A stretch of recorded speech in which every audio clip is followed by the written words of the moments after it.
Hi all. Right, it's been a while since my last recording, finishing off NM Action Kirkov.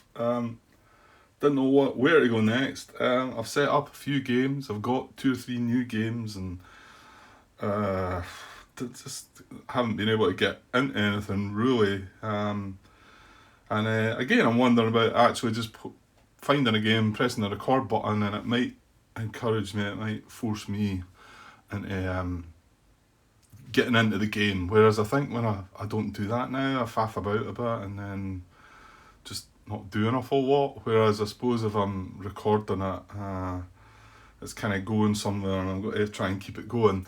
Yeah, so there's two. I got a new word game. You know, this is a game that I'm going to have a go at. Red Storm. Okay, but just I got this, and it's a Civil War game, made by an Italian designer, I think it is. Yeah, it's an Italian company anyway, I think. But it's got a built-in solitaire game. Well, if any of you watch any of my channel, then it's all really solitaire stuff. I don't really do anything. I don't have friends. Well, I do, but yeah, one of the games I got recently was not a war game. I know I'm jumping about here a bit. It was what is it? It's not handy. PAX Renaissance. I've been looking at that quite a bit and really appealed to me. Said there was a soul game in it, and I eventually got it. Looks a great game, but again, it's one of these games. It's a multiplayer game. I also believe that that's one game that, although I would like to try and play it with other people, I think I would have serious AP issues with that game. And unfortunately, like I say, I did think there was a solitaire system built in. Well, there is, but it doesn't look like it deals with enough to make the game really work. I wish I'd researched it a bit more than maybe not. Although it does look like a really good game, but I think you definitely need other players for it. However, this one, Give Us Victories, does have a built-in solitaire system. It's maybe not that well known a game. There's not an awful lot of stuff out there on it. So I figured it would be nice to try and do a playthrough of that. Now I set it up on my other table and started getting going. But again, I just feel like maybe, yeah, if I just press record and then would have got going with it. So it's still set up over there. So you never know. I might do a wee bit of that and then do a wee bit of what this is going to be titled as. Now, Red Storm. There were over Central Germany in 1987. Had this for a while. Talked about it before. I've set it up a few times. It's 2 normal size maps. When I say normal size, 22 by 34, aren't they? Something like that. There's two of these maps together. Now, obviously, some of the scenarios are only going to use certain sections and whatever. So it's a huge game to try and set up and show everything and whatever. Like I say, I have set it up a few times and tried to get into it because there is a solitaire system built into that as well. Although it is a 2-player game, there's a solitaire system. Looks pretty decent. Looks like it would be playable that way. Again, however, I've never got round to playing it. And but the great thing about it was some fans, or a fan, Red Storm was designed, right, Dark Blue Defection, designer Howard James Rigg. So him, and whether there was other people involved as well. And I think they're from over my side of the world in the UK. I could be wrong with that, but I think this was only purchasable in the UK, this expansion. And yeah, I mean, it's just solitaire only. And it's got 10, I think they're all listed there. 10 different campaigns, scenarios. And it takes you, my impression is that it takes you through the game step by step. So only like scenario 1 there, was it Red Dawn? It just brings in probably some movement, some firing, not an awful lot of the complex. This is a huge game, you know. Red Storm in itself is huge. Here's the rule book. That's those 54 pages there. Actually, probably stretches to, that's where that bit starts. So I think they're talking near enough 60 pages of rules, and then there's a big scenario book with another 60 odd pages. Admittedly, just with all the different scenarios. Now there's some solo scenarios down there. You can see the four at the bottom, and that's what I looked at initially. But they do take the whole game in, and then this is where this looks like such a good idea to bring in things step by step. There's also this appendices book which tells you, it's got some examples of play in it there and some other stuff. But another 20 odd pages. So as you can see, it's huge. Hundreds of counters. I want to say probably, I don't know, probably over 1,000, maybe 1,500 counters. So lots and lots of stuff, lots of player aids, huge amount of player aids. Well, lots of different stuff. They all look great, don't get me wrong, but to learn and play a game like this, yeah, not so easy. Now I've read through that rule book, probably read right through it about twice, and I was starting to read it again because as time goes by. But it's one of these games, and I think most games with big rule books, you're not really going to learn it to play the game by reading the rule book from cover to cover. You know, you need to dive in there a bit, and I think in particular with bigger rule book games, you need to dive in. Again, this is what this is bringing in, because you probably only need to know so many rules to get started with this first scenario. So I'd set it up, and I was starting to play the first scenario. Right, let me get this down. Yeah, so I had set it up. There's only two small. Well, I'll show you this part. These all come with this expansion, and I think this is a big part. Like I say, I've not really delved into the full game. A big part of Red Storm is you plan your, what is this, a planning map. So you plan what you're going to do before you start your scenario, and this is a big part of the actual game. Well, what Dark Blue Defection brings is these all set up for you. So this is the setup. This tells you what the plan is, what's going to happen. Now the Soviets are the AI, and NATO are the. I'm saying Soviets. Is that right? It's NATO, and I never know if they're Warsaw Pact. There you go. It's a Warsaw Pact, not just Soviets, is it? Because it was East Germans and yeah, whatever. There's some different things. You guys will know better than me, you know. But my history is poor. Although I'd like it to be better. It's poor. I don't know, there's a bit of glare coming from them. They're a glossy sort of finish. I think they're set up this way as well to be able to use markers on them. Not necessarily for this. So this is what you would normally do in the real game. You would set this up yourself and draw the lines and set up your flight path and what you were planning to do.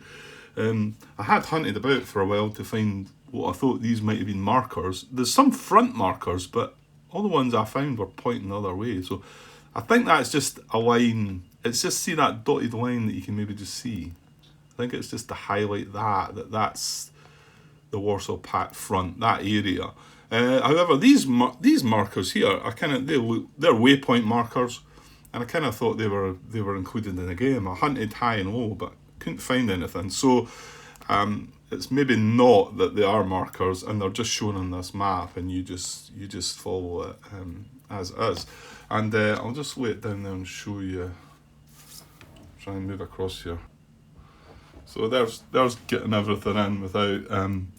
There's a Warsaw Pact, 4 flights there, and that's them over here with their orbit point. That's exactly where they are, near that. What is it? Bad Langensalza.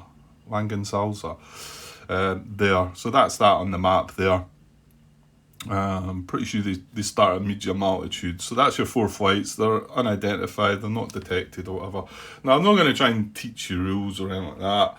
because I'm just learning this myself. It was more, I wish somebody had maybe done a playthrough of this, because there's nothing really out there. There's some stuff out there on the main game, but not these solo scenarios, which is probably what interests me more as well. And I dare say if you eventually worked your way through all 10 of these solo scenarios, it might encourage you to open up the main rule book and maybe try and do the solo scenarios that are built into that as well. So, and then across the other side, there's the NATO forces here, which are controlled by us, and that's where they are on the map, just at Allendorf. So that's where they are. Now, you might say, well, I said the map was big. Well, what I've done is I've folded the map over. So it is here's the join. The join on the map is actually down here. So this is one map, and this is another map. But I've folded it over because I believe that that's the only area we need is what is on this. I mean, it might be that some of the fights can go outside that. I suppose from our point of view, we can do what we want. I suppose the Warsaw Pact are going to stick to some kind of system that keeps them on their way path, their waypoints, to hit their target. Now, let's just see, and another couple of things. That's one. You get that with it, and like I say, I've not. Where are the other ones? Give me a sec. Yeah, I just set them aside actually because I figure this is going to take me enough time anyway. Although it looks like a pretty simple scenario, and probably shouldn't take as long as I'm going to make it. But if any of you watch my stuff, so there's scenario number 2. So you can see there's a bit more going on than that. And then, like I say, there's 10 of them. There's 3. There's 4, etc. So so you've got them, and they're all.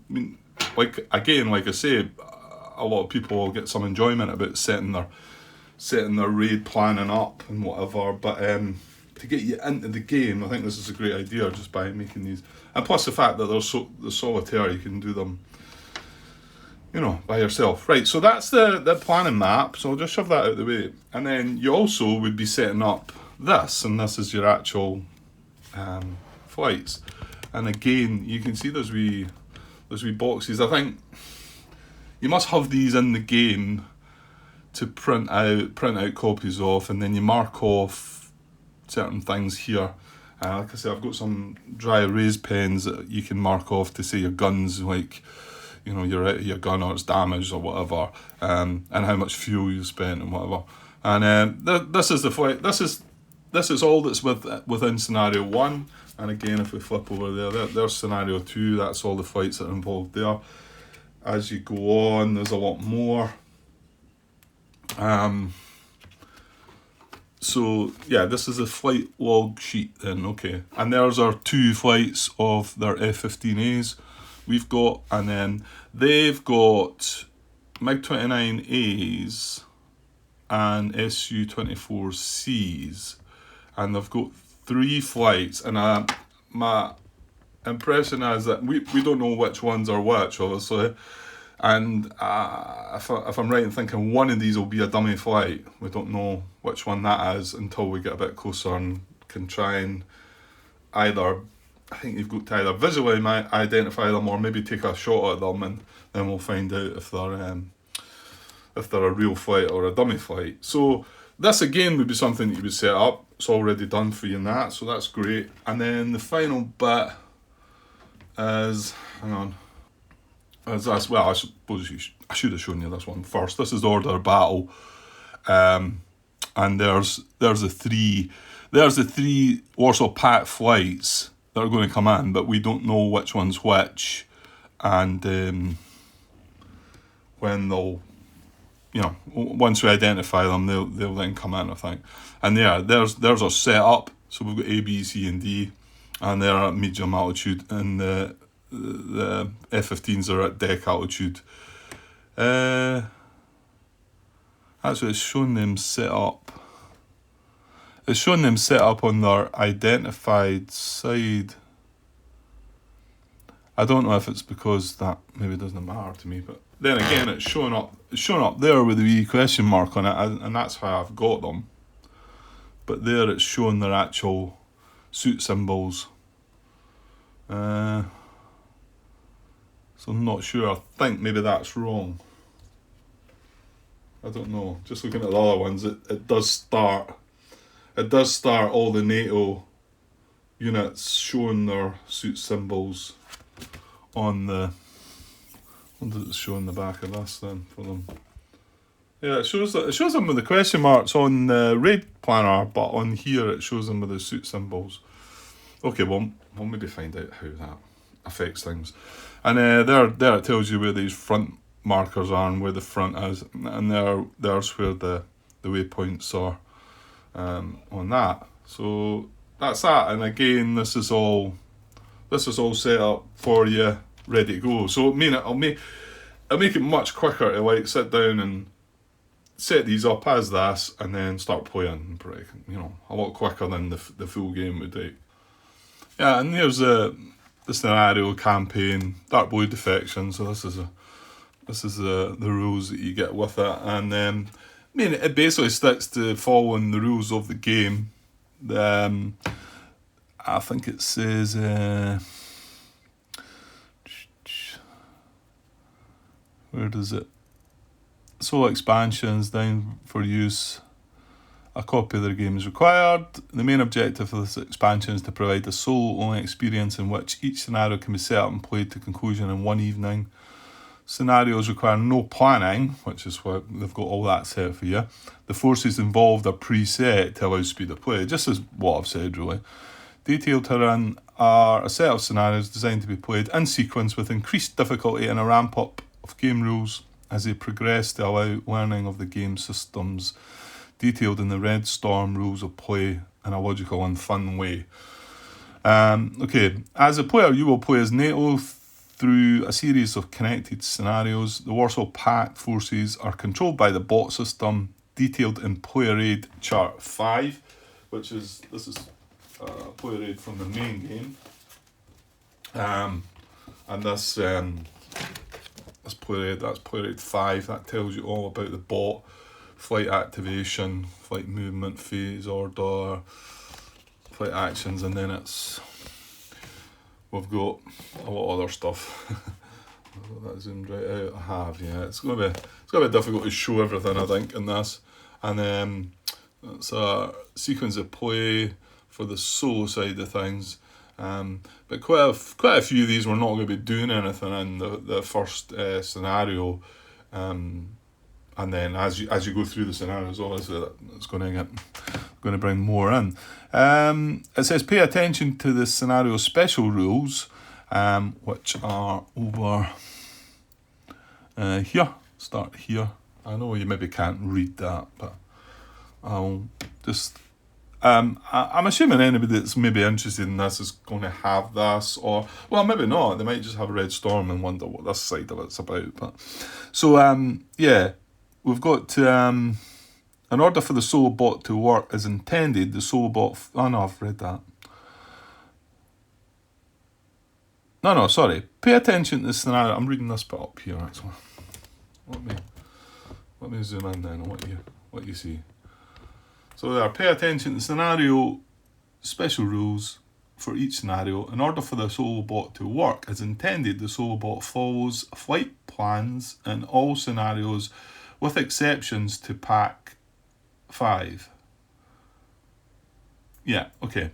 This expansion provides information and player aids for each scenario in the following format. So mission briefings, planning maps, scenario setup sheets, and flight log sheets. And I've showed you all of them.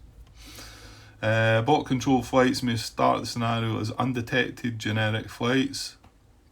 Flight activation will be determined once directed to do so in the special scenario special rules, and rolled for as details in the order of battle briefing section to determine aircraft type.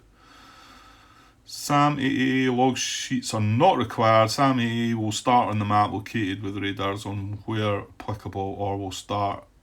But we've not got any of them in this first scenario anyway. This is just these flights. There's no ground units, no SAMs, nothing, no anti-aircraft stuff.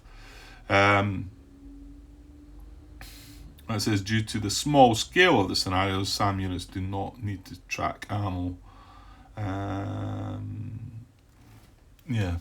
And then, but that's basically all the instructions it gives you there. And now this is some optional rules. Random bot flight altitude. Now, I was using that when I was messing about at first. Now, when I say, messing about, I've not really done much at all. I moved a couple of units, and then I thought I just wasn't getting into the swing of it, and that's why I decided press record. Let's look at it. So I'm more than likely I could well be getting lots of things wrong here. I'm hoping somebody's going to come on and keep me straight. I know John Brown's followed my most of my other videos that I've done because he's got a liking to the similar games that I've played, the DD games by, all John Butterfield's games, to be honest. DD series and the Enemy Action series. So he's followed on with that, and I know he's a big fan of this game. So I'd like to think he might keep me straight if and any others that are out there, of course. So I thought, let's just record this, play through it, and see how we get on, and then somebody can point out maybe if I'm doing things terribly wrong. Because, like I say, huge game, lots of rules. I know there's not all the rules built into this first scenario, like I've said, but there's still quite a lot to think about. So I did bring this one in, and what this is, it says, during a scenario, if a bot flight is following a flight plan and is not deviated for any reason, once the flight is within 1 hex of the next waypoint on its flight plan, roll 1d10 on the table below to determine if the bot flight attempts to change altitude. So I brought that in. I thought, yeah, I'll use that because it sounds like quite interesting for that random factor of them changing altitude, and it could affect how we react as well. And then the other one is random weather down there, and I dare say I would bring that in as well. However, I think the first scenario says do not roll on the weather table, so it says each scenario has preset weather conditions defined in the mission briefing. To add further complexity and replayability scenario, players may wish to roll for weather. But it does state, as we move on across here, it does state weather clear, do not roll on the weather table. So and then that's it. That's us into the scenario. So let's just go through this, and this will not be quick. These videos that I do take their time and maybe overstay their welcome more often than not, but it's how I like to do it. And I've enjoyed all the video recordings that I've done, barring for maybe I didn't Mr. one of Mr. Butterfield's games, the RAF, and I know it's loved by many out there. I did play right through it on the Eagle version, and it didn't quite grab me like his other games have. But I know there's plenty of fans out there of that game as well. So I would say that was probably the only one that and I didn't not enjoy it, and I played right through it and whatever. It's just maybe the one that I wasn't as keen on. So, and the main reason for doing this is enjoyment for myself, really. I know that might sound selfish, but that's that's what I'm doing. But also, if other people might get some enjoyment out of it too, who knows? Maybe. Right, so NSC1 Red Dawn mission briefing. After months of increasing tension along the inner German border, Warsaw Pact commanders launched their offensive into the Fulda Gap. At dawn the next day after the start of the offensive, a small raid group heads towards Kassel Air Base, intent on destroying the runway and grounding as many NATO flights as possible ahead of the impending Warsaw Pact armour advance. NATO forces in the area are unprepared. 2 flights of F-15s took off at dawn on high alert from Allendorf Air Base as AWACS reported inbound enemy aircraft. AWACS. Advanced warning. Yeah, I'm sure there's a lot of abbreviations and things that'll be somewhere. I'm sure a lot of you know what that means. But anyway, it looks like so that's the wee sort of briefing. So targets. The NATO objective for this mission is to stop the Warsaw Pact raid group reaching and bombing Castle Air Base. So scenario conditions. So that tells you some information. 18th of May 1987. Time of day 0700 dawn. Detection level NATO D and Warsaw Pact C. Right. Yeah. So detection level. There's. You're going to have to zoom a bit, Grant, for all these things. There's a detection table 10.2 there. You can see that the lower the letter, it's going to be easier to detect. So we're going A to F, and then these ones that's a visible detection level, and these are something different. But what did they say? NATO is D, and Warsaw Pact is C, so they're slightly easier to detect maybe, because that's what you need to roll. So you can see that, what is it, a C is a 12. I could roll a 12 or greater to detect a C, but it would need to be a 13 or greater to detect a D. So that's something there.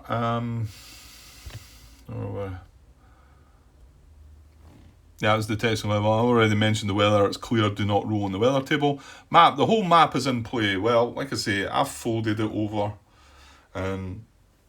Because I wouldn't get it all under plexi, and it feels like I only need the area that I'm showing. But well, we'll see. If for some reason that I'm realising I'm going to need more of the map, then I need to open it up, and I think you can probably see. I mean, I'm just going by this, thinking that that's probably the only area that I need. And all that area that's on that card is on the map, so is on display. Okay, well, we'll see what happens. The front, it tells you the front NATO side is on west of a lot of hex numbers. Closed airfields none. Inherent AAA infrared SAM coverage none. And then NATO order of battle. So it tells us about our air setup, air units and markers. Yes, we've got two flights of 2. I think that's what it means. We've got 2 flights, and in the flights we've got 2 F-15As.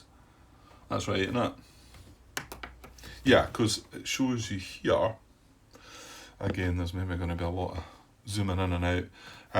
We've got Cobra and Roach. That's our call signs. So that's our 2 flights. So Cobra is a flight F-15As, and you can see there's 1, 2 flights.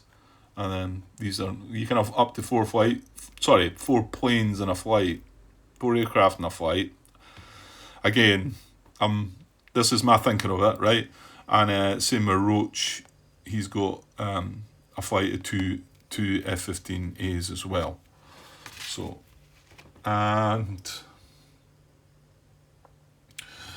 so 2 F-15As, cap, so that's our mission, isn't it? That's Combat Air Patrol, was it? I think.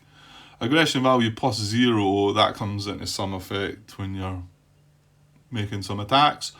Set up undetected, well it does say undetected, so undetected adjacent to NATO orbit point, heading south at deck altitude. Yeah, so I've got them set up in the right place, and then that's where the orbit point is, where I've got that. And NATO pilot quality regular for the F-15A. So that's us, and that's a setup for our side of things. So Warsaw Pact, order battle, air setup, air units and markers. Set up 4 times undetected generic Warsaw Pact flights A, B, C, D within 1 hex of Warsaw Pact orbit point 1, heading north at medium altitude. So I've got them set up in the map. Generic flights A, B, C, D follow flight plan A within 1 hex. Flight plan A. Yeah, okay. All the waypoints are marked A, so we've got A1, A2, A3, A4, and then A5 is a target. Sorry, I'll just show you. That's A1, 2, 3, 4, and then 5. That's the target. That's Castle Air Base, so that's what we're targeting. Sorry, I'm going to get some glare as well. Just too much going on. But once they get settled down in an area, I'll be able to zoom in on them, because they're very small counters, these as well. So we'll get zoomed in a bit when things start happening. Yeah, so they follow flight plan A within 1 hex until activated. So yeah, they've got to be within 1 hex. I wondered about that because they can't stack together, because one of the bits I moved, I thought, right, they can't all be in the same hex. So they can't follow that line, that waypoint line directly, not all of them. But as long as they're within 1 hex, it's saying. So they just stick, kind of, yeah.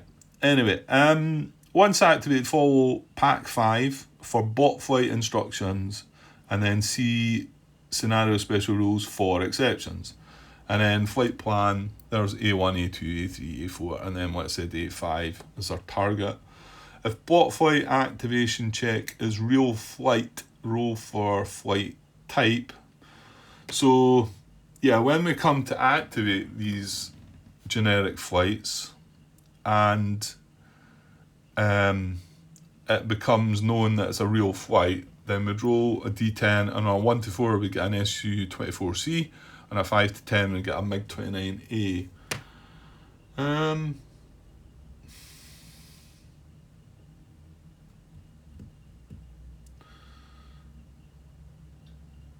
Right, I'm a bit confused, because there's only one MiG-29A on the order of battle.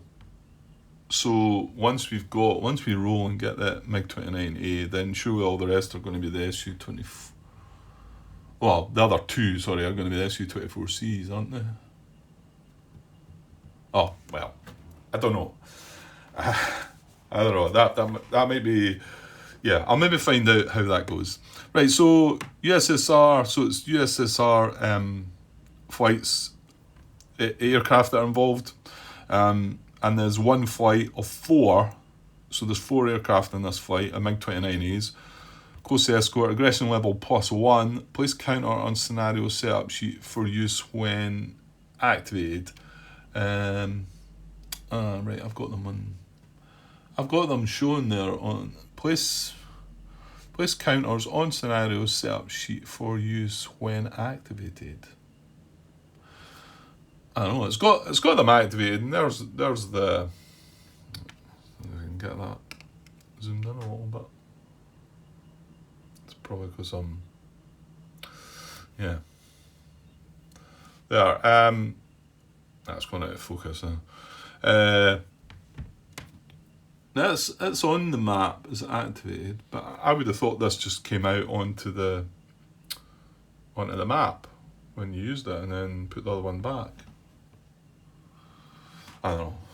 Right, again, let's say we'll keep going what we think, and somebody can point me straight. And then if this video all goes completely wrong, and I'm doing things completely wrong, I'll restart it, and maybe even scratch the video if it's really far off the mark and what I should be doing.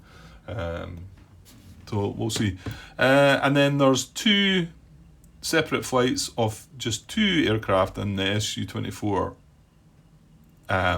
So, and then that's only 3 flights, and you'll notice there's 4 on the map, like I said. So one of these is going to be a dummy flight, but we don't know until. So it says place counters on scenario setup sheet for use when activated. They've got a +1 aggression value as well. Yeah. Yeah, okay. We'll come back to that. We'll work it out. So worse impact, pilot quality, regular, MiG-29A, SU-24C.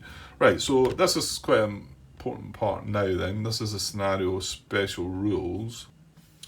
And I was just checking, it does go over the page there a little bit. There's about 10, 11 or 12 steps. So Yeah, just go over this. It's not going to take that long. Bot flights follow all rules in Pack 5 with the following exceptions. When activating bot flights, maximum of 1 dummy flight. A roll of 0 to 5 is a real flight. A roll of 6 to 10 is a dummy flight. Do not add negative modifiers to the activation roll, Pack 5. So like I say, one of the 4 is a dummy flight. So my thinking is there that we can't add another dummy flight for them because we're only allowed 1. So I know there's certain steps that you would be able to generate other dummy flights, but my guess is only 1. However, if this dummy flight went away, I don't know what the glary bit again. If one of these, if we suddenly looked at all of these and then found out this D was a dummy flight and it got removed, then I guess there would be a space to generate another dummy flight, I suppose. Again, I might be talking rubbish here. I just want to get the game going, started, so I can try and get into it, and that's the reason. If I just sit here and play about with myself, I don't think I'm going to get anywhere. So hopefully by recording it, like I say, it'll encourage me to stick with it a bit. Okay, generic step 3 there is generic bot flights ignore greater than or equal to 8 no engagement attempt. Go to non-combat actions on Pack 5, so they don't do that. Instead, follow mission flight plan within 2 hexes using clean movement profile for SU-24C at combat thrall. This is a bit I either didn't read or didn't understand, because I went and asked a question on BGG, and I think the designer, what did I say his name was? Howard, I think, wasn't it? Howard. I think it was him that replied, explaining that yeah, it tells you there, because I was wondering, like, what do we treat these flights as, because they're, we can't know if this is a MiG-29 or an Su-24, so how do we move them at the moment? Because different aircraft have different movement points, depending on what they are, and basically that's what that is saying. It's telling you that you follow the mission flight plan within 2 hexes.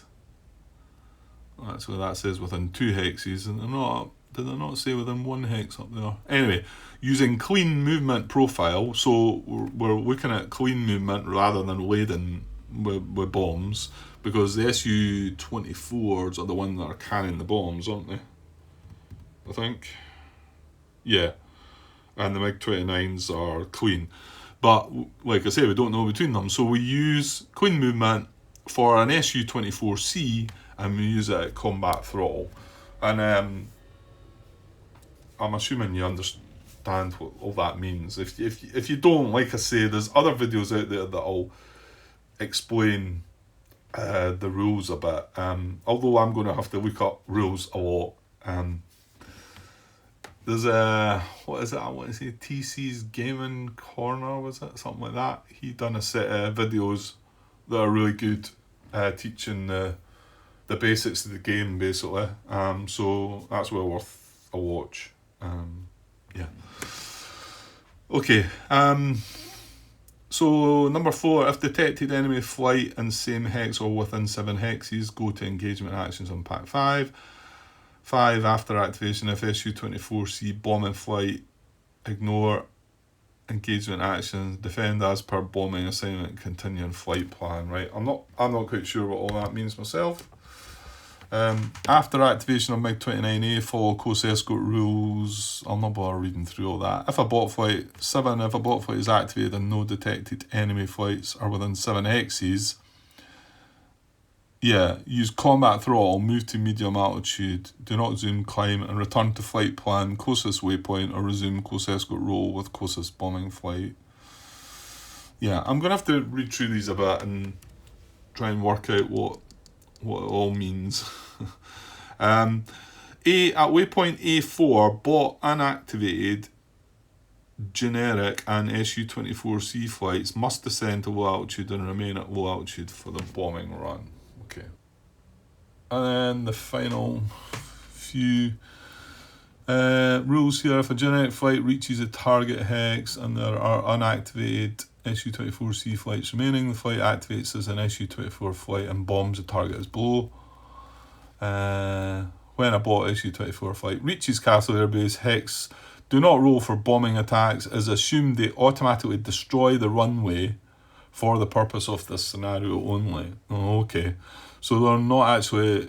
We've got to just stop them from getting there, I think, because they're going to automatically complete their mission, aren't they? And then 11, ignore the following random events. Pack 5, if rolled. And then there's 1, 2, 3, 4, 5 different events there that would that you just ignore. They mustn't work, right? And then victory conditions. There are no victory points in this scenario. Instead, the NATO side wins if it stops the bombing of Castle Airbase.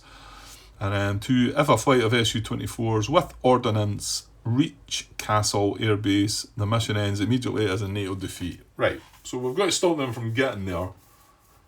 We've got to intercept them before they get there, and I'm assuming shoot them down, or yeah, I guess that's the plan, because they're just going to follow that, or maybe, of course, it might not be just shooting them down. They might be able to get them to abort or something like that, and then just stop them from reaching that hex. And they've got to reach that hex and also have their bombs intact as well. So we might be able to maybe not destroy them, but maybe they've got to jettison their bombs, and then so I guess that would be an abort for them or something like that. So okay, that's 41 minutes gone, and we've just rabbited on a bit, really. Yeah, well, who knows? I mean, I usually say this at the start of most of my videos, that start a new game that I might not see the light of day. I might look it over. I'll definitely not throw this out there until I've reviewed it back myself, and I might find that it's not worthy of viewing. I hope it is, because I do want to try and get this game going. And it's a well thought of game, this. I don't think anybody will deny it's a big, heavy game. However, I'm sure some people out there will probably say that although it's a heavy game, a big rule book, it's not really that complicated. Although it feels it. But this is from a series going back years, isn't it? The original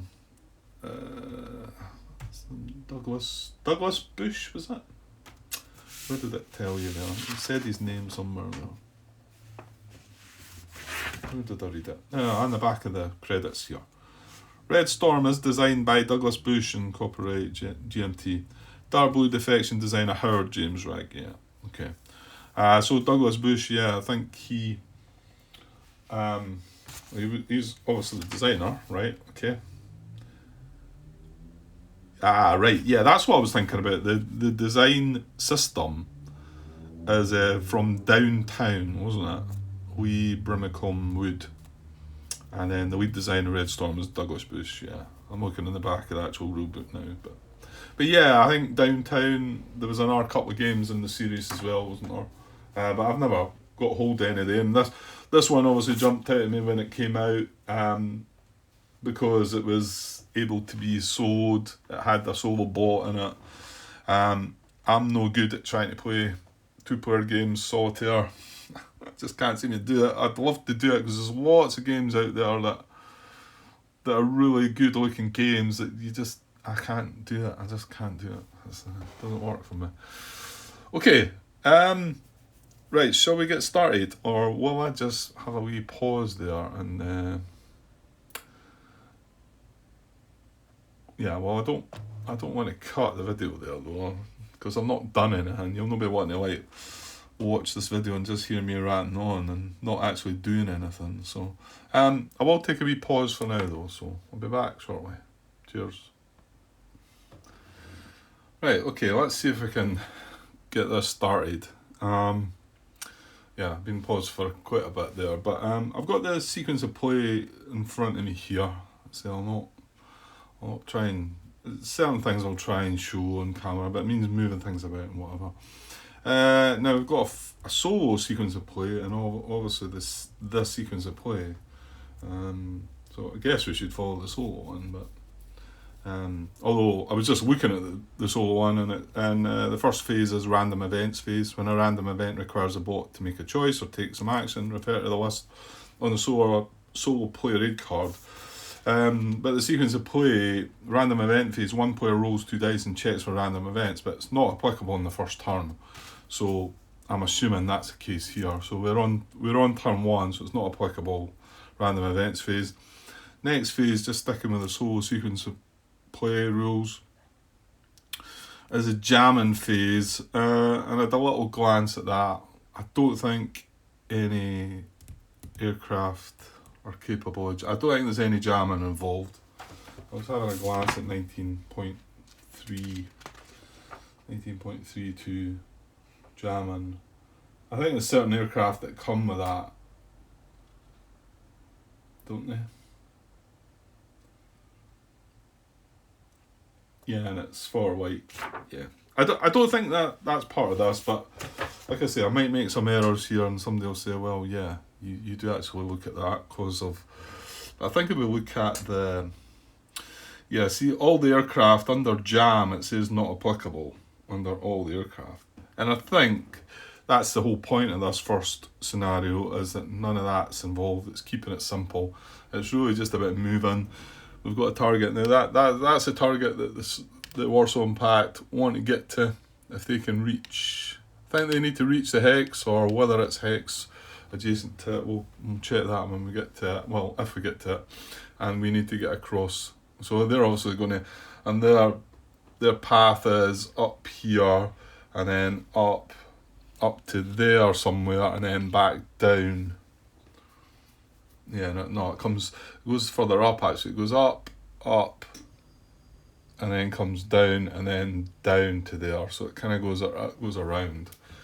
I suppose that's information that we shouldn't really have an exact knowledge of, isn't it?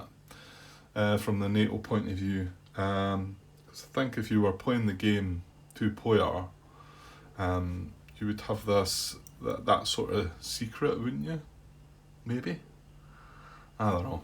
But I suppose some things like that do come into games when you're trying to create solitaire versions of the games. I think it's the same with all war games, really, isn't it? You can see a tank away up there, but would you be able to know that tank was there, you know?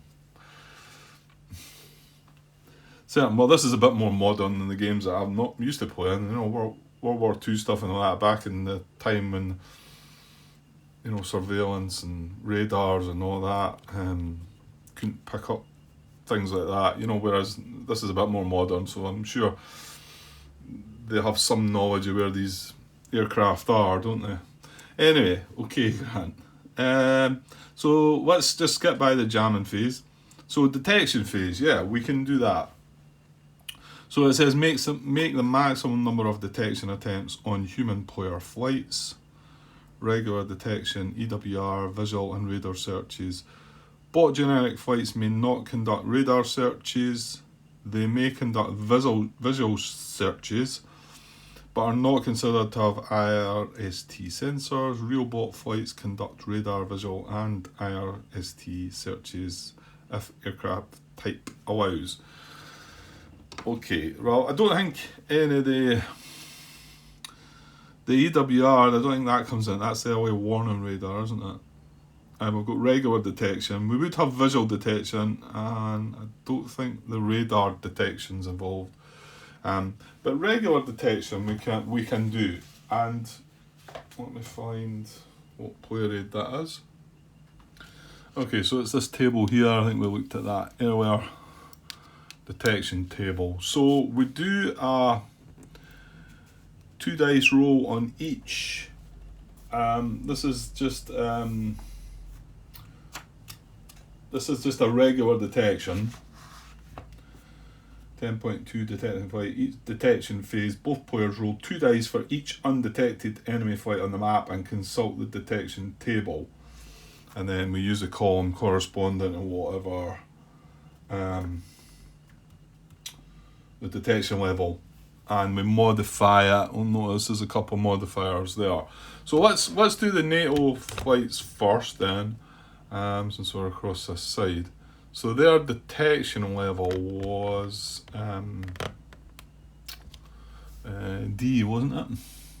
I marked it up there in the map. There's a wee couple of tracks up in the top left-hand corner of the map. Just slide up and see them up there. I don't know what these have got. Two sides, one in the blue and one in the red, obviously. This is a turn. This is a phase, so I suppose at the moment I should be along here. But I'm not so sure I'll put that to any use. I don't think it's really that necessary. Maybe not at the moment. Maybe once it gets a bit more complex, I might start putting that into some use. But anyway, these are the two detection levels. So Warsaw Pact is a C and NATO is a D.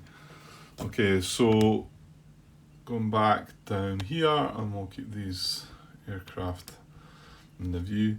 So a roll, I'm just going to dice roll off camera just now. I mean, yeah, I mean, I could show you dice rolls and that, but I'm better just rolling off camera and then telling you what's what. There's no great need to see the dice. I'm not going to mess about with any dice rolls. There's no point in any of that. Okay, so Roach and Cobra, they're both the same. So we'll roll on Roach. So we need, what is it, a 13, don't we? We need a 13 or greater. Now, what are the detection, the modifiers here? So it's a -1 or a -2, depending on if it's Warsaw Pact or NATO, when they're at deck level. Well, both in the NATO flights are at deck level, so they're going to get a -2. However, they would get a -4 if they were at deck in rough or mountain. And I seem to remember realising that one of these was, I think. This one, that's a clear hex. There's no overlap. Overlap of that one. So, and he's at deck level. I think it's this one though. See, now there's a very slight, yeah, I'm pretty sure you can see it. Is that me zoomed right on? No, I can get a bit closer. No, X3421, you can see the slightly sort of, what colour would you call that? Beige, maybe? And that's more a cream. The sort of, the land colour, which is a basic hex, it's called land. Just a basic sort of, terrain. Remember, we're up in the air here, so anything, but obviously rough is slightly higher terrain, and then mountains obviously higher, so they are relevant to where aircraft are. So the darker sort of colour is the mountain, but that sort of beige colour is rough terrain. So there is a bit of rough terrain in this Hex 3421, and that's where Cobra flight is, and he's at deck level.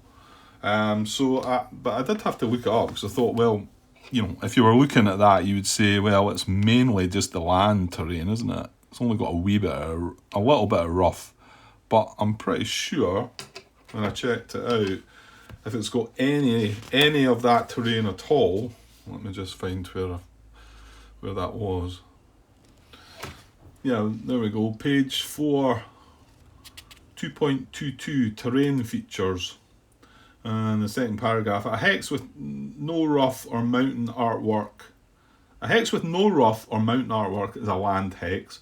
A hex with any portion of rough or mountain artwork is considered a rough or mountain hex, respectively. If a hex has both rough and mountain artwork, it is considered a mountain hex.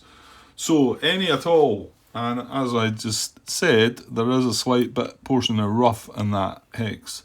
So, Cobra flight is actually classed as being in the rough hex, so he's going to get the -4 modifier, because he's at deck level in rough. In shaft corridor, no idea what that is. Standoff, spot jamming, yeah, these aren't relevant just now. So let's roll on the Roach first, because he's going to get the -2. So I'll roll 2 dice. I've got 16. So 16 -2. I think that's going to detect him, innit? 16 -2 is 14, and he was D, so he is detected. So he flips to... Yeah, that's right. They've only got that and that, haven't they? Yeah, because we weren't generic flights. Is that right? Yeah, I think so. I think I've got the right counters. Because the Warsaw Pact don't actually have the actual flights, do they? The actual aircraft. They just have the generic counters. Yeah, because these aren't generic counters, are they? Yeah, I think that's okay. So he's been detected. So they know that he's now what he is, an F-15. Yeah. Okay, and then the other one, like I say, Cobra, he gets a -4, so slightly better chance of not being detected. However, he's rolled 17. So 17 -4 is 13, so yeah, he's just detected as well. So both the F-15 flights have been detected. And yeah, okay, so let's move across to do the Warsaw Pact ones. Okay, so we've got A, B, C, and D, so we'll just do them in that order. Now, they're at medium altitude, so they're not benefiting because they're not at deck level, so they won't benefit from any of the A2, and the other ones don't count either. So, and remember, they're a C, so a 12 or greater is going to detect them. So we'll just go with A, B, C, or D. So, flight A, we've got 19, so he's detected. So he flips from that to that, so he's just flight A still, because these are generic flights, so we still don't know what he is. So although he's detected,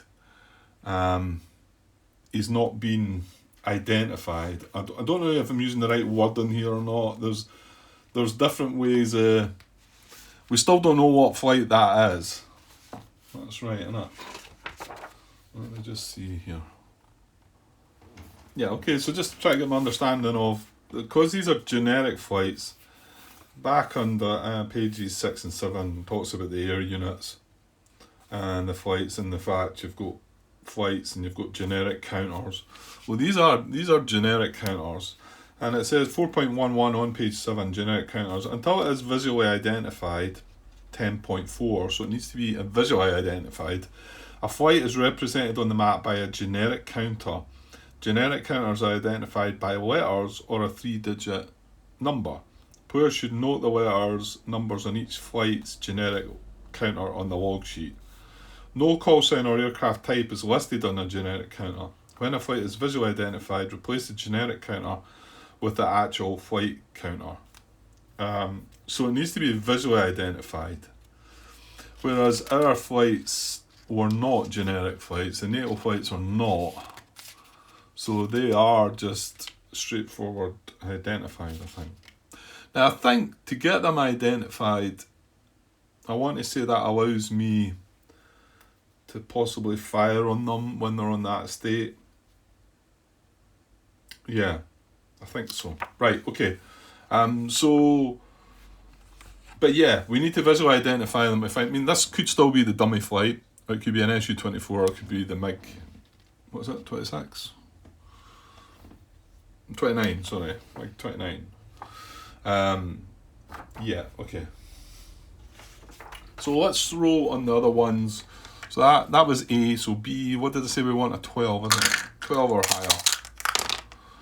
higher. 13, so B's identified too, detected.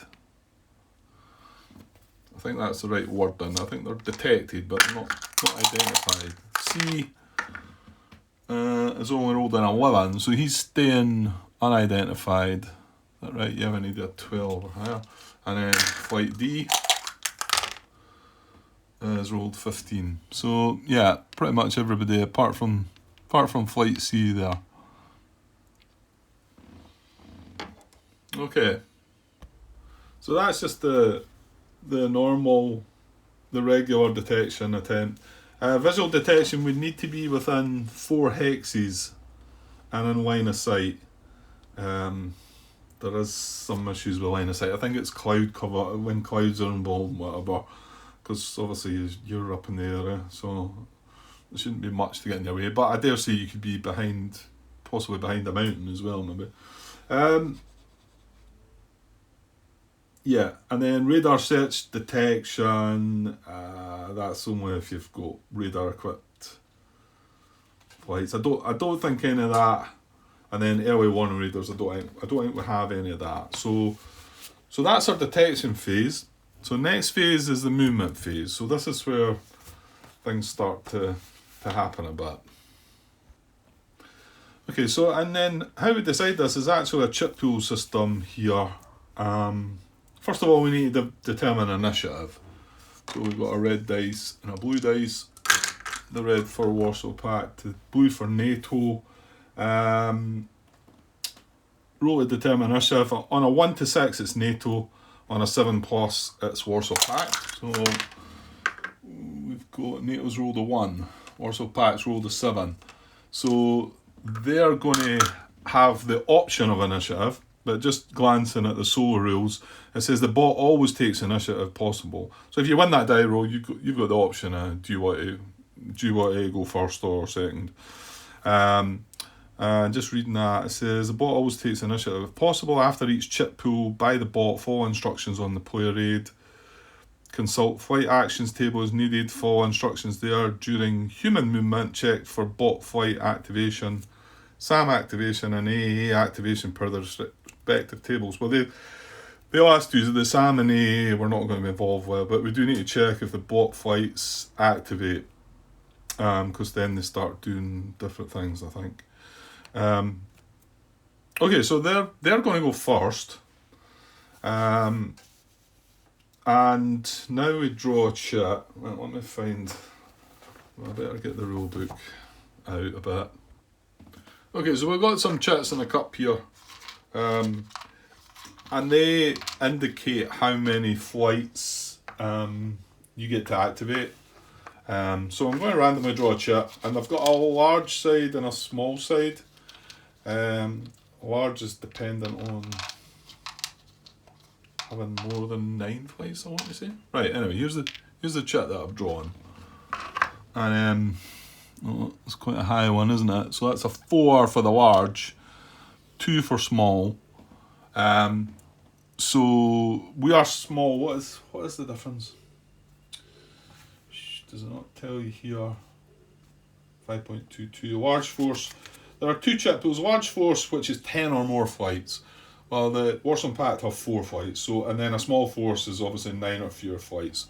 So we've got a small force. So he's going to get to activate only 2 of these flights, and then it'll switch back to us, and we'll get to do something.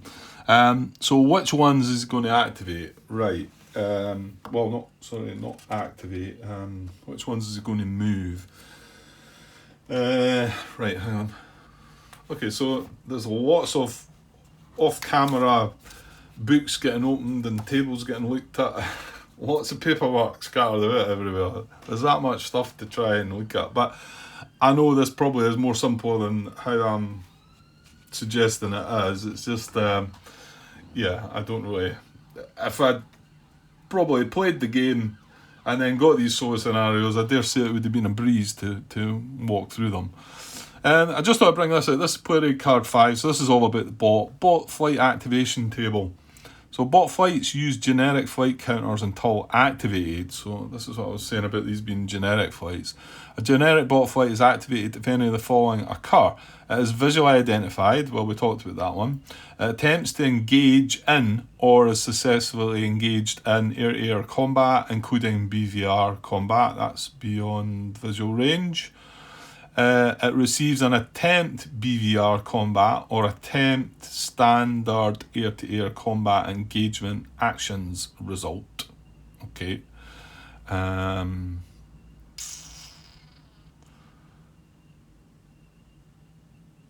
Right, okay. It is attacked by AA or SAMs. Well, we're not going to have that. And then you would roll a dice, and if you got less than a 6, less than or equal to a 6, it'd be a real flight. If it's greater than or equal to a 7, it'd be a dummy flight. There's some modifiers there as well. Now, hang on, I want to say that the modifiers don't apply. That's got to keep an eye on these special scenario instructions, aren't they? Generic bot flights ignore the no engagement thing, right? When activating bot flights, maximum window, row of 0 to 5 is a real flight, so it's slightly different. A row of 6 to 10 is a dummy flight. Do not add negative modifiers to the activation roll. So we wouldn't add these modifiers. Come with that. But anyway, we're not visually identified, and we're not, there's not a activation side of things yet. But I guess I was just trying to discuss the whole generic thing again. It's just to keep it, I think it keeps it secret from us. We don't know. We've got A, B, C, and D there. We know we know because of how it works. One of them's a dummy. We know that 2 of the flights are going to be Su-24s and one's going to be a MiG-29. That's maybe information that we shouldn't actually have the knowledge to as of yet. But because they're showing generic, it means we don't know where they are or whatever. Right. Okay. So how do we decide which one's moving first? That's what I was getting at. Yeah, here we go. It is on this chart, on this player aid. Bot flight movement phase order. So chit draw procedure. On each chit draw, randomly select 1d10 suit. So, and then move as many flights in rolled suit as allowed by initiative chit. Well, we drew an initiative of 2, so I'm going to roll. It's just 1 dice, is it? Yeah, okay. So we've rolled an 8. So that is diamond. So we're going to move as many diamond flights rolled as the initiative chit, which is 2. If all flights in rolled suit have already moved, roll again. Real bot flights in the suit move first in order based on proximity to human players' flights, with the closest moving first. Generic bot flights in the suit move next, and generic bot ID numerical alphabetical order. Yeah, so A, B, C, D. For undetected bot flights, use suit on detected side for purposes of determined movement order. Yeah, okay. Yeah, so what that was meaning is we don't know what suit this is, but we just need to look on the other side just to see. So it's a heart. So it comes under the hearts. So we actually do have 2 diamonds. So that's sorted then. So both A and B are going to make the movement, and obviously A is going to go first. Okay, right now. So we know who's going to move. So how far do they move and where do they move? That's the next bit. So it was at this stage before I went away and asked my daft question about how do we know which flight's which. But if you recall, it tells you that you follow the mission flight plan within 2 hexes using clean movement profile for Su-24C at combat throttle.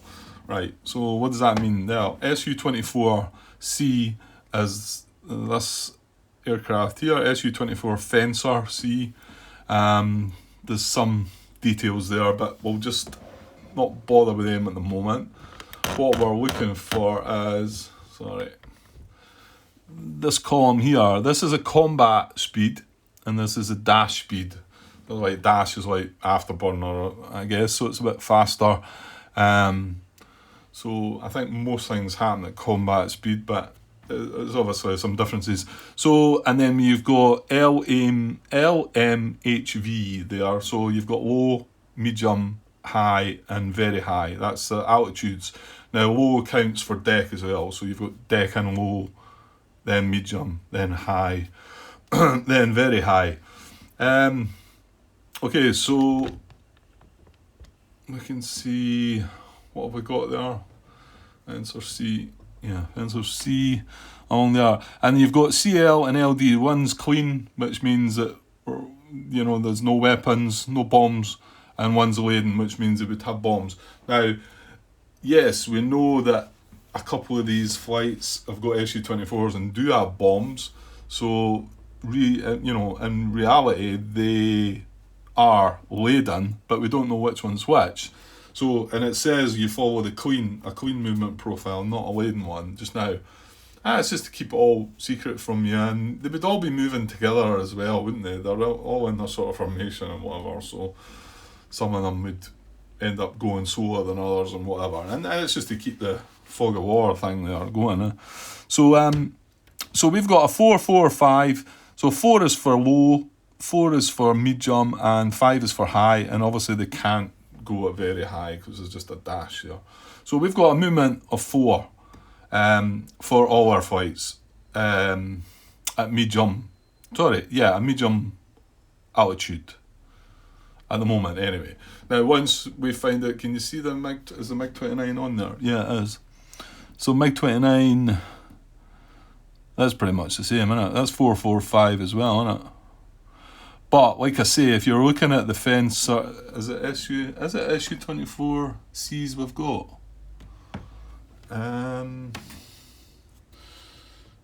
Yeah, it is, isn't it? Yeah. So you can see, but then once we do detect them, their speeds are slightly lower, 2, 3, and 3, because they're going to be carrying bombs. But up until they are identified and become activated, is it? Up until then, we just treat them as queen. Okay, so 4 movement points for each of them. So how are we going to do that then? Okay, so my assumption is this is the planning map here. You can see there's their first waypoint there. So which is here. Yeah, I would have liked wee counters to put in there on the map, but I couldn't find them. So again, this is the whole good thing about creating this video. Somebody might say, yeah, they're in there, Grant, they're on the backside of such and such a counter. I mean, there is hundreds of counters, so it is possible that they are there. If it's something that you don't do, maybe I'll find myself a wee marker, but I'll just leave it until somebody might point out the obvious to me. And I'll understand. It's not a huge big deal, but this is the hex with waypoint A. So they're A1. This is A1. So that's the hex there. So we're not adjacent to that hex yet. So we've got one. Because it's when we move. What is that? The altitude change possibility. If a bot flight is within 1 hex of the next waypoint. So we're 2 hexes away at the moment. So as soon as he moves into one of these 2 hexes, we're going to do an altitude. We're going to use that random bot flight altitude thing. I think that's probably quite good to use. So, well, my thinking is with flight A, I want to run him, follow the line. So he wants to go right up here to. The one thing I will say about these. I mean, they're great, but they're very, very small. And trying to get hex numbers, well, I can see it's beside the river there, so it's going to be, hang on, it's on this column here, isn't it? So 1, 2, 3, 4, 5, yeah. That's, sorry, I'm not showing you that. What did I say? 1. Yeah, that would be waypoint A, B. So yeah, I would like to have this marked. There must be markers for it, There must be, just so you can see where it is they're heading. Okay, so I'm going to run this guy right up that line anyway. So he's got 4 movement points, right? Now, one movement point is basically going from here to here, right? Now, with that, he also gets a free turn, or I think he can descend free, can't he, or other things. Let's find the little chart for that. Okay, so this is a chart. This is play raid 1. Play raid 1 here. I left the phone on just sitting there. I didn't have it plugged in, so probably gonna have to take a pause and charge this. So yeah, looking at turntable there, and that tells you whatever speed the flight's going at. It tells you how many, what amount of free turn it can get. So we're at a speed of 4. During the day, we can get a free turn of 60 degrees. and in actual fact at night we would get the same. Now this is a turn by itself using one movement point. This is not free, but I can move, because I'm moving at speed 4 during the day, I can get a maximum turn 120 degrees. So going back to that, if I decided I didn't want to like move that one forward, what I could move, right, each one of these turn, that's 30 degrees, that's 60 degrees. Well, you know what the compass is, it's 360 degrees. So what was that, I could turn 120 degrees, 60, that's that way, isn't it? So that would cost me one movement point to turn completely in that hex at that speed. But I don't want to do that, obviously. I don't want to go that way. So I want to move one that way, and what I'm going to do is head into this hex. So I'm going to turn 60 degrees. Now you can go up the spines of the hexes as well, so I could turn 30 degrees and go up this way. And that hex, I don't, maybe that's a better way of doing it, but we're just messing about here at first. We're just trying to get the basics. So, and that's just to tell you it's altitude medium. To be honest, it's a wee bit annoying. Somebody talked about using very small dice. I've got small dice, but these are small counters, so I don't know if this person was able to get even smaller, wee tiny dice, but I'll stick with the wee counters just now. But you can see they're a bit annoying. You don't want to put them on top of the counter, and you put them underneath, you can't see it and whatever. Another benefit to playing the game on Vassal, I guess, where it'll just have a wee notification saying it's at medium altitude. But anyway, so that's one movement point and then a free 60 degree turn. So then 2 movement points. No, sorry. Stop there, because now we're within 1 hex of our first waypoint marker. So I'm going to roll the dice. That's just 1 dice we want for an altitude change. So there's a few. 1 to 3 is no change. 4 is spend a movement point to dive to deck. 5 to 7 is descend 1 altitude band as a free move. And 8 to 10 is spend a movement point to climb 1 altitude band. Right, so roll the dice. Roll the 5, which is descend 1 altitude band as a free move. So he's going to now go... Oh, he's going to need another counter. So he's going to go down to the deck. Yeah, I didn't check them. No, the detection didn't... No, it did mark, Grant. None of the guys were at deck, were they? When I detected them. Yeah, it was only if they're at deck level, wasn't it? So he's going to go down to deck. Not deck, sorry. He's going to go down to... right, hang on. I got a counter. Yeah, he's going to go down to low. That's what he's going to go down to. So he's descend, and that was a free... Yeah, because you're allowed to freely descend 1 hex. I mean, I could do the same as that as well. It's not that... It's something that just the AI can do. I've not got all my counters all organised either. Very well. Oh, another thing is I've ordered the cards. You can get cards with all the aircraft details on them. I ordered them quite recently, but they're coming from America, and I'm worried. The last time I got something from America, I got a letter through the door saying I had to go and get it from the post office, and I had to pay charges for it, and whatever. So I've always been reluctant to order stuff that way these days, but so taking a chance with this one, see what happens. But the cards have all the information on each individual aircraft. They've got all the information about it. They do look much better to use. Anyway, let's jump into something else. So this was a random block flight altitude change. So we did drop to low altitude. We still only moved 1 movement point. So now let's move into the waypoint for 2 movement points, and I'm going to do another 360 degree turn. And that's 2, and then 3, and then 4. And that's him right on the line he wants to be, if I move that out of the way. Yeah, he's in this hex here, I think. So he's right on the line. So if he moves 1 more hex into there, alright, we'll do another altitude roll because that'll be adjacent to the next waypoint. Okay, so that's flight A moved, and yeah, so let's move flight B, and basically going to do. Well, actually, he's not going to be able to do the same. This is what I found because 1, 2, 3, 4. Now they can't stack together. Friendly flights can't stack. Obviously, if it was an enemy flight, you can stack in the same hex as it. But friendly can't stack. So as long as I'm one hex,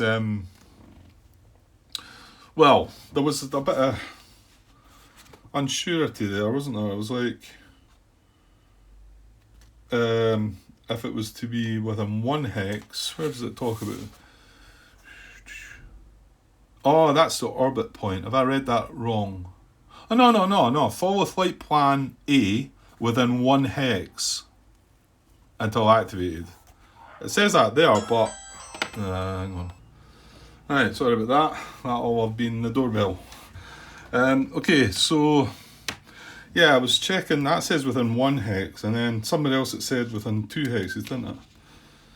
Yeah, follow mission flight plan within 2 hexes using clean movement. So I'm not sure if there's a slight discrepancy or if I'm not quite reading that right. That's possible. Okay, sorry, I'm out of breath. I'm away up in the attic. I had to go all the way down. I'm getting on a bit. Right. Okay, so he's going to do, in fact, well, he's just better moving straight up that line then, isn't he? He's staying, yeah. In fact, 1, 2, 3, 4, he can get to that hex there. So I'll move him 1, and again, now he's 1 adjacent, so we'll roll for a possible altitude change. Rolled a 1, so I'm thinking no change. Right, so he's staying at medium. So 1, 2, 3, 4, and he keeps his medium altitude like that. Is that right, Grant? Yeah, because he's just on. Where's he? He's on this hex here, isn't he? This one here, I think. Yeah, so he's just 1 hex away from the line. Obviously, they can't all be in the same bit. So, right, that's it. So, and we only had initiative of 2. So we moved our 2 flights. This gets chucked back into the cup again, and it's over to the NATO player now. I'm just wondering if I've got enough. There's an hour and 22 minutes as well. Let me think. Okay, had things on pause there for a bit. I did need to charge up the phone there. So yeah, that's Warsaw Pact had their first initiative. So now we're going to move across to the NATO player, and we still need to draw a chat for them. So let's draw a chat out the cup. See what they get. Right, here we go. So it's a 3 if it was large. It's not large. So it is 2 though. So they've only got 2 flights. So we are going to activate both their flights and get them moving. Like I've said, this is where the Warsaw Pact are heading, in a sort of roundabout way, coming up and around. But so we want to basically get across this way and intercept them before they reach there. They do kind of come down. Like I say, I don't know if this is knowledge we should really have, but I think it's unavoidable to have the game, the system the way it is, without knowing that, I suppose. But yeah, so I'm basically going to head towards the airfield, and then hopefully get there before they do. They've got a bit further to travel, especially the way they're going. We did say we haven't looked at the F-15s, have we? So anyway, I get to move both of my flights. Well, let's get the card that shows. Like I say, once I get these cards, I'll be able to just lay the card out and it should tell you everything on it. But for now, I'm just going to have to go with these. So what have we got? We've got F-15 F-15As, is it? Yeah, F-15As, so where are they? That's F-16s. F-15A Eagle, right. So that's us there, and like I say, that just to show you, that's how many crew are in the aircraft. That's a runway level. I think the higher the number, the longer the runway needs to be. Yeah, I mean, I think like a 1 would be a small airfield and a 5 would be a large airfield, and that's a requirement. It needs at least a C to be able to. Sorry, that one needs at least a 3. Sorry, to be able to land there.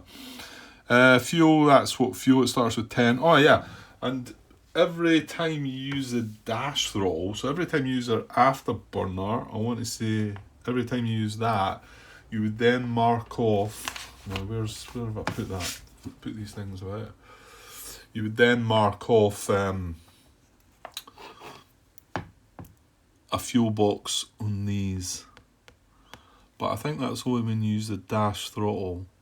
So as long as you're just sitting at combat throttle, that doesn't apply. But I think in each turn, if you use dash throttle, then you mark off one of the boxes.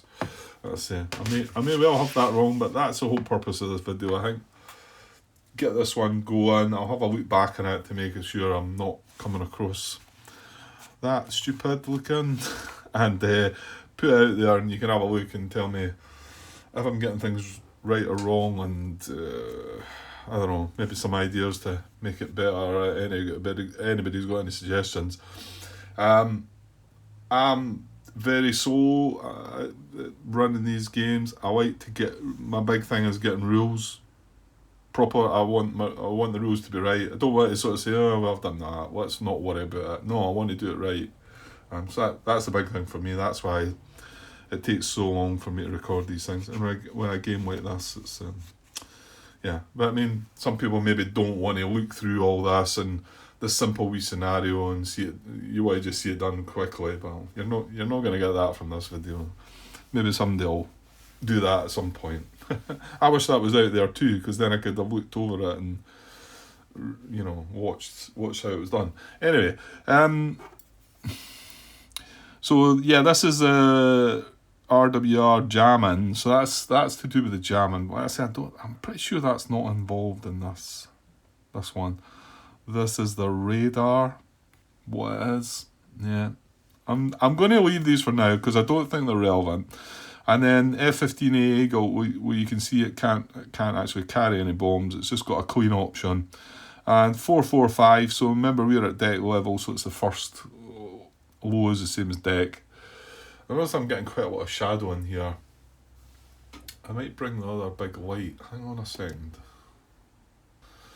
I can't really avoid that shadow coming in there. Yeah. I think I've had better results on my other table, but I'd set that other game up across there first. So we'll just need to make do what we've got. Right, so what did I say? We've got a movement of 4, haven't we? So it's exactly the same as what the other ones were. So movement of 4. And same again, we've got a movement of 4. We're going to get a free turn of 60 degrees. Or a maximum turn by paying a movement point 120 degrees. But I mean, we can, we could go up to, actually, yeah, that's a point, isn't it? Maybe we do want to go to dash throttle. Let's bring that back in here. Because, yeah, just remembering, I think it could be the case that we want to get there quickly.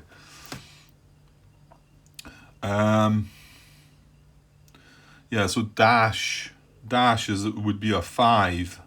So it's only 1 extra movement point there. However, if we were to get up to medium, if we were to climb to medium level, dash would be at 6. And in fact, if we go up to high level, we'd be able to travel at 8.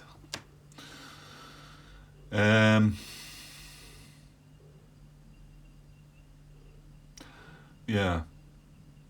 Okay, another thing, because this is about as far as I go. I just moved a couple of units before I started recording. Was when can I attempt to take a BVR shot? Now, I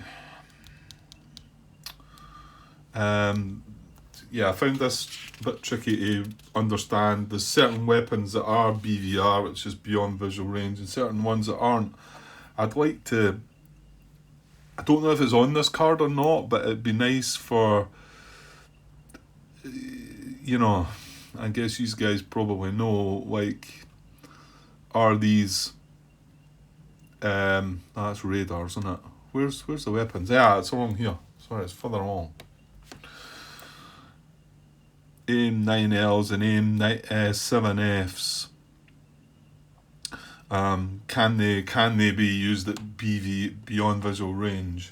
And like I say, you guys will probably know exactly that they can, but because some weapons can and some can't.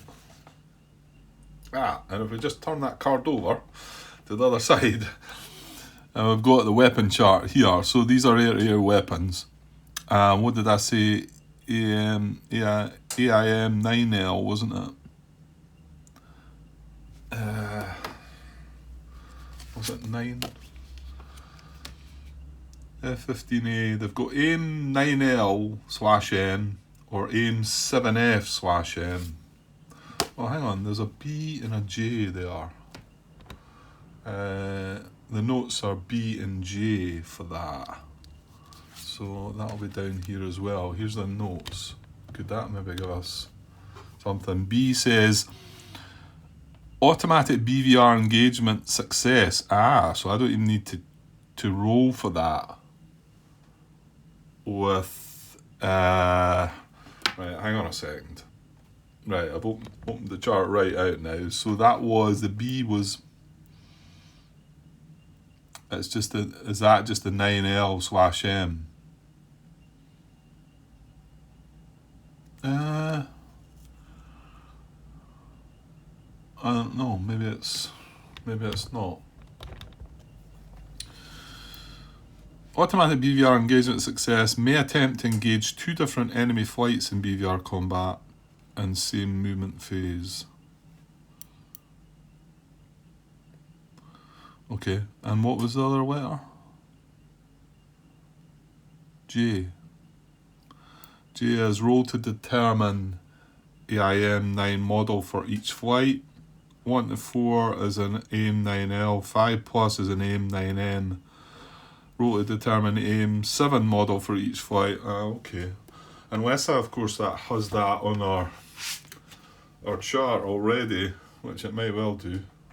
And by that I mean this log sheet here. It's got AIM 9M and AIM 7M. Okay, so it's the M versions of them. So that bit I just read about rolling for them. Obviously that's already been dealt with. Yeah, I think that's right. So so it's the M versions of the weapons that they've got. Now all these numbers here, don't know. I don't know what they mean. They're obviously something to do with the actual combat results, I think. Right, we've got AIM 9Ms and AIM 7Ms. Okay. So AIM 9Ms,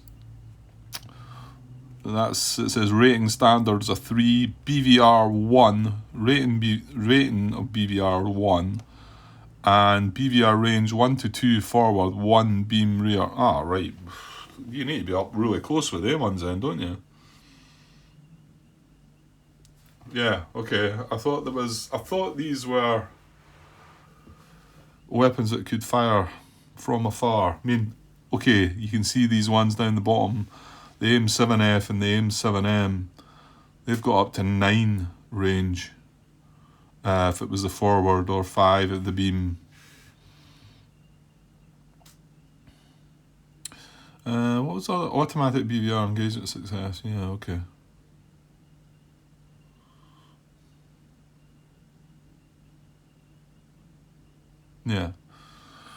Yeah, and obviously these weapons here are not BVR. They don't have a range at all. And obviously the guns here as well. Can't do the BVR. Yeah, okay, so it's not really the fact we've only got a 1, or what did I say? They're M's, aren't they? 1 to 2 in the forward. Oh no, was it the 7 M's we had? It was, wasn't it? Sorry, I'm getting muddled up here. Yeah, we do have the 7 M's. Ooh, that's the ranges, isn't it? 9, 5 and 2. Yeah, it is. Okay. Not sure what the +2 is. That's the rating, I think. Yeah, okay. And then the RHM or the IRM. Right, hang on, I'll show you what I'm looking at. Yeah, I was looking at these numbers in here. That's the ranges there. That 9. Hang on. Right, sorry, had a phone call. Right, come on, Grant. This is going to be a 2-hour episode. Not doing an awful lot. Right, so we do have some weapons that have got a range in 9. Well, as you can imagine, we're still not within 9 hexes. But I think that's a number that we need to keep in mind. Now, I've not looked into the whole... yes, I've read the rulebook before about launching these weapons and whatever, but I've never actually put it into practice. So once we get a wee bit closer, we can maybe look at that and see. And right, okay. Well, what about the Soviets? The Warsaw Pact. So their Su-24s do not have IRM 16, right? Because it's a different chart, isn't it? Yeah, they be cards are going to be really good, aren't they? So what is that? R60M. Yeah, see, they've not got a BVR rating, and it shows it here. That's the bit in green, but this one, the MiG does. It's got an RH. It's got a, what is that? R27. Yeah, and it's got a range of 7. So it can consider launching at range 7. I think they do something at that range anyway. That's the number. Is that not the number that comes into it? Once they're within 7 hexes. Was that not a number that I've seen? I think. If detected enemy flight in same hex or within 7 hexes. Yeah. So I think we need to get back closer first before we go into that stuff. So yeah, let's get back to moving these F-15s in. Yeah, I think the main purpose I started going into all that was to see if I wanted to get them going a bit faster and maybe put the afterburner on, wasn't it? You know what I think I'll do is we'll just leave it and we'll just move at the normal combat speed and see what happens. And if we don't reach the airfield before the Warsaw Pact units, then we know what we need to do. It might be that that's the case, but yeah, just for purposes of trying to learn what we're doing here, we'll leave it. So, and what did I say? The turn. Now I think the fact they're facing south at the moment, we want to get them turned right away, really. So what's? I think I probably just want to do a turn right away, don't I? So 120 degrees turn I can do. So for one movement. Now, what about raising my altitude though? I mean, looking across at them, 3 of their flights are medium and 1's dropped to low, isn't it? So deck's good for detection side of things, to avoid detection. Yeah, you know what? I think I'll keep it. If I was thinking about maybe moving up to dash throttle, then higher the better. I think it gets me more hex movement. So I won't do that. I'm going to move Roach first then, and I'm going to turn him 120 degrees. So he's facing that way. So 6120. Yeah. So oops. So he's moved to that, and that's one movement now. I think that's right. It feels a bit strange to be able to turn like that in the same hex, so. Day max turn in altitude band. It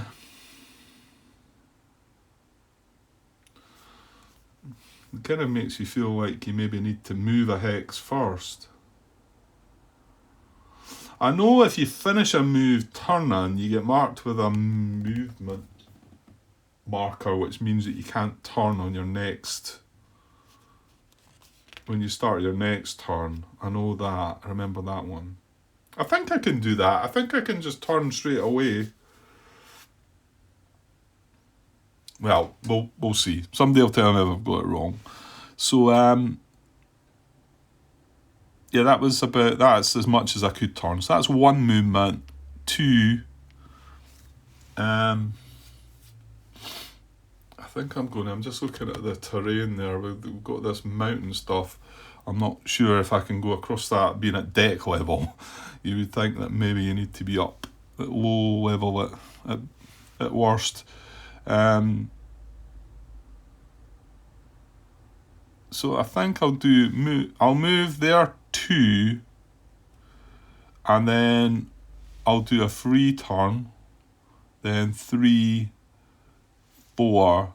No, I don't want to finish with a turn. Because, like I say, if I finish a turn, I get marked with one of the move. What is it called? I'm not got used to all the. It's not maneuver, no, you get marked with something.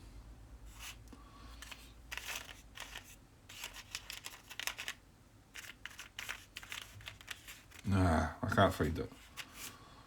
I'll work that one out anyway. But yeah, if you finish with a turn, you don't get that. So he was there. 1, 2, 3, 4. Well, unless I do. So that was 1, 2. Turn 3, 4. Oh yeah, I think I'll just do that. Well, you know what? I'm not going to need to turn, so I'm going to finish with a turn there. So let's find this marker that we get, and I've stayed at deck level there.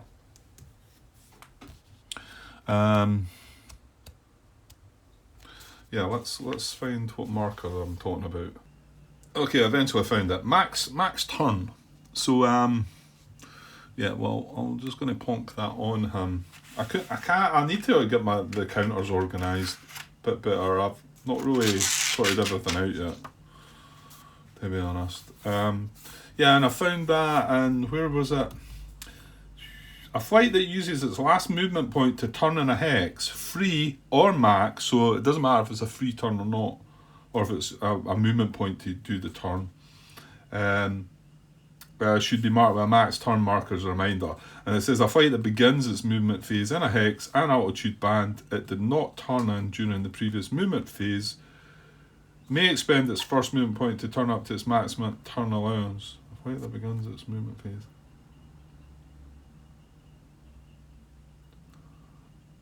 It did not turn in during the previous movement phase. Yeah. Not quite sure I find that clear, but what I think is next turn, when my first movement point, I cannot. I don't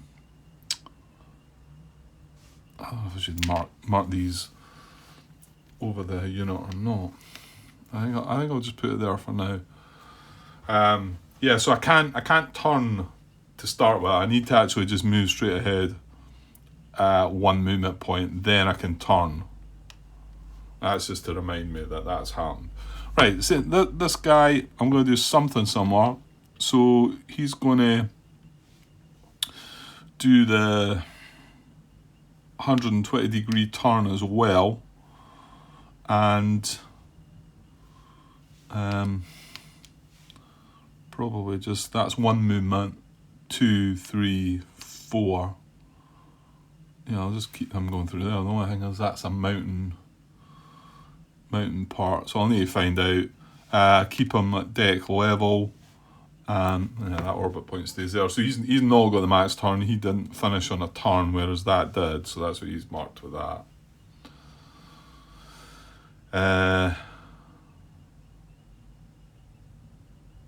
Yeah. Okay. Right. So that's the two had their. That's the NATO player finished. He's moved all his flights. So the Warsaw Pact players still got 2 fights. Now we don't need to draw a chit anymore because obviously they're going to finish. They've got to move all their fights. So we've got no more to move. So they're going to move theirs. So yeah, they're just going to tag on behind what's there. So yeah, I think they might just be able to get. So we're moving. Oh no, hang on. Well, I don't think this matters, does it? In fact, I'm moving them both. Well, I suppose I do need to do them in the order that the AI is wanting it. Yeah, okay, I'm not sure if this does matter, but we'll roll the dice. So that's a heart, and that's a spade. Well, in actual fact, I just need to... It's really random, isn't it? I just need to... Yeah, there's no point like rolling again. So I'll just roll odd and even on that. See what we get. Right, I've got odd. I've got a 5. So the heart's going to move first, which is the one that's not detected. Yeah, and this is the hex that's got the marker, isn't it? Yeah. Yeah, so 1 and then 3 turn, and then he's in the hex that we can roll for the I'll tell you, there's that much stuff about here. The altitude change, maybe. I've rolled a 2, so that's no change as well. So he's staying where he is. 2, yeah, so you can go 2, 3 turn, 3, 4, and he's right up behind. So that's right on the line, isn't it? So he's at medium, he stays at medium altitude. And then this one, I'll move 1. Yeah, he's just going to go up behind that guy, isn't he? So again, we'll roll for the altitude change. Rolled a 3, that's no change as well. So he stays where he is. And then 2, 3, 4. There we go. And he's at medium as well. Okay. So that's all our moves. That's everybody had a move. Let me get that out of the way.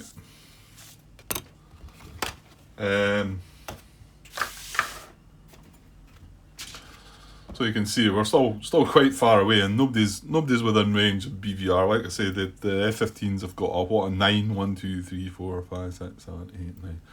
So yeah, I mean they're about 30 hexes away probably, and they've got a range of 7. So there's yeah, I suppose this could be speeded up a bit though if I know what I'm doing here, and then yeah, I think I could come back to this in the next part and start moving them much quicker, because nothing's really going to happen in this scenario in particular until they get to within sort of 9 hexes each other, I think. Okay, well, let's finish the turn off. Let me find my sequence of play, wherever it is hiding. Okay, so the next part of sequence of play would be I'm looking at the solo, comparing the two of them. The fuel phase. Flights that use dash throttle or engaged in air-to-air combat note the fuel usage on their flight logs. And there's a couple of bits if you go and look. Like I say, I think you just tick off one of the boxes, but we didn't do that. And then recover aircraft that have left the map. And on the solo sequence of fuel, record fuel used by bot, generic, and real flight markers. No. See, it gives you the rule to look at in that. 20.1. A sec.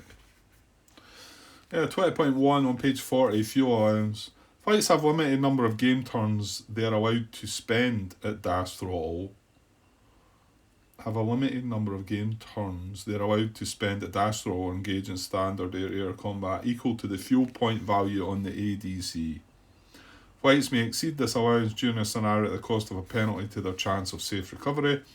If the flight travels at dash throttle on a game turn or engages in standard air-to-air combat, note the use of 1 point of fuel on the flight log in the fuel phase. Note that flights may use more than 1 point of fuel in a game turn. if they move at dash, throw, and engage in standard air-to-air combat. So I guess you would use 2 there. So I think what that's telling me is that you know, if we had used dash throw, I think that's all the fuel I've got. Then I would mark one of the boxes off, and once I used all the boxes up, the big 29's not got enough of water. It's only got 4 boxes. Anyway, we didn't do any of that, so let's move past that then, go on. Right, next phase, SAM location phase. Right, there's no SAMs. Track phase. Yeah, okay. So this is where we can maybe become undetected. Okay. I think that's this table here, track table.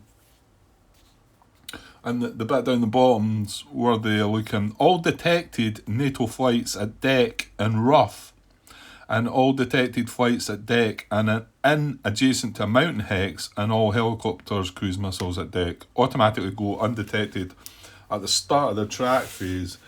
See 10.3 and then 20, well, I'm guessing the 25 bit might be to do with the helicopters or something. 10.3 track phase, yeah. Well, let's look at our NATO flights first, see where they are. Yeah, I get the feeling they're just in the sort of clear terrain, innit? Well, it just calls it land terrain, so. And we're not adjacent to a mountain, although we're at deck level, we're not. So they're not going to automatically become undetected, flip to the other side. However, then we need to roll on that table. So as each player rolls on that table, so yeah, I'm gonna roll for the NATO player then. I've rolled 6 and a 3, so 9. So 9 is well, it doesn't matter, the same right through, but depending on what detection level. What are we, detection level D, was it? Anyway, it's spades, but it's in brackets. So it says, it's in curly brackets, should I say. It says, results in curly brackets apply to any flight on the deck, any flight at low on its own side of the front, and any flight in a chaff corridor. Well, our flights are at deck. Unfortunately, one of them is a diamond and one of them is a heart. So they're not going to be undetected then. So, right, while we're across there, let's roll for the NATO, the Warsaw Pact player. Yeah, let's roll. I've got a 10 and a 5, 15. 15, right, there's not an awful lot going on there. C, are they? They are a C, aren't they? Yeah, their detection level's a C. So it is going to undetect hearts. Ha! And that's the one that's already undetected, is it? Is that a heart? Yeah, it is. So nothing happened there at all. They didn't become undetected either. Okay. Okay, next phase is SAM acquisition phase. Obviously, we're no SAMs in this scenario. And then the last phase is admin phase. Try to rally disordered flights. Try to turn all radars with shutdown markers on. Try to remove all AAA suppression. And just looking at the full sequence of play for that. Flights roll for disorder recovery. Roll to remove shutdown markers. Yeah, it's much more detailed, but I think some of these things don't apply in the solo game, do they? A lot of these things don't actually apply. So, I mean, I should just be following the sequence of play for the solo, because that's what we're doing, isn't it? I think. Yeah, I'm not sure if I need the full thing there or not. It's a bit basic, that, whereas in the sequence of play, there's a lot more. Tells you a lot more stuff. Refuel rearm flights on the ground. Yeah, I know none of this is applicable to us at the moment. Roll for crew rescue. I mean, surely that should. Does this possibly just mean, when it says solos rules sequence of play, does it just mean what the AI is doing? Possibly. Because I think there's probably a lot more that we should be looking at for our side of things. Maybe I've got that wrong. No. Well, that's going to be me because we're closing in on 2 hours, and I don't like videos going over an hour and a half, but just like, yeah, just the way it is. So yeah, I'm going to leave it there. We've had a turn. We're on to turn 2. Not that really matters, all that stuff. In fact, I'm not even going to bother with them, I don't think. Not for now. So I want to know the phase track. Right, I moved the turn track to turn 2, so we can move on to turn 2. And yeah, and then hopefully I can come back and start getting things moving around. Because it should be much quicker. But I'll review back this video, have a look at it, see what I think. Put it out there, see what you think. Yeah, that's been okay up to now. Nothing really exciting happened, I suppose, but we're just trying to... I want to make sure that I've got the sort of basic... I know there's not an awful lot really happening, moving flights. We've not fired a weapon or anything like that. We've only done a bit of detecting, a bit of movement, a bit of turning, a bit of climbing, descending, I suppose. Well, there was only the one. And then the roll to see if we got undetected again. And yeah, so not an awful lot happened. So I'd like to think that I've got that right, but you never know. And some of the things I might have been talking about, though, somebody might be able to say, well, yeah, that's because of that and whatever, Okay, I'll leave it at that for now, and we'll see how it goes. And then, yeah, I'll be back with the next part. Maybe not. I had planned to start this at the beginning of a few days off work, but it didn't happen. So this is the last of my days off work. So, but that'll give me time to watch this back and put it out there and let some people have a look at it and see if it's worthy of anything. Okay, right. Cheers.